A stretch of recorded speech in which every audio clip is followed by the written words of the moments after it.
आणि बातमी आहे राजधानी दिल्लीमधून।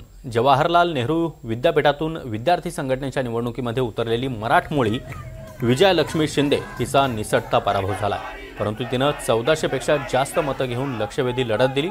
विजयालक्ष्मी शिंदे हिची जेएनयू मध्ये मिरवणूक देखील काढण्यात आली आहे। या संघर्षामध्ये विजय असल्याचं विजयालक्ष्मीने एनडीटीव्ही मराठीला बोलताना म्हटलंय। तिच्याशी चर्चा केली आमचे प्रतिनिधी रामराजे शिंदे यांनी।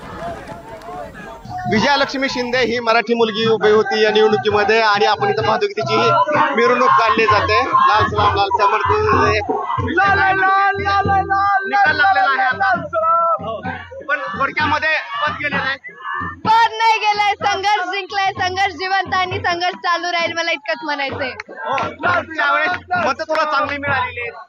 ती जेएनयूची जी डेमोक्रेसी आहे, जेएनयूचा जो संघर्ष आहे, जेएनयूची जी लेगसी आहे, त्याच्यामुळे मला इतकी मतं मिळालीत। आणि हे जेएनयूच्या हिस्ट्रीमध्ये इतिहासात पहिल्यांदा झाले की दोन बायनरी असताना लेफ्ट लेड एका स्टुडंट रॅडिकल स्टुडंट ऑर्गनायझेशन मध्ये इंडिपेंडेंट एवढी मतं मिळाली आहेत। तुझं नाव पुकारल्यानंतर सगळा जल्लोष काय भावना आहे?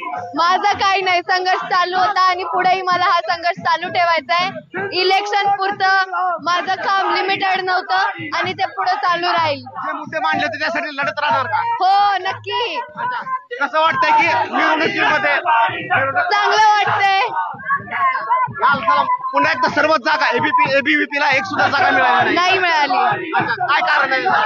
एक कारण आहे की या कॅम्पस मध्ये एबीव्हीपी साठी जागाच नाहीये, म्हणून त्यांना ती जागा कधी मिळणारच नाही।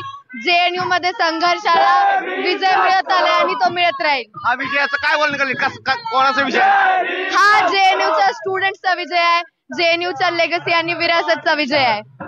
हा जेएनयूच्या विद्यार्थ्यांचा, जेएनयूची लेगसीचा हा विजय असल्याचा विजयालक्ष्मी शिंदे हिने स्पष्ट केलेला आहे। कॅमेरामॅन सत्यम सह रामराजे शिंदे, जेएनयू दिल्ली।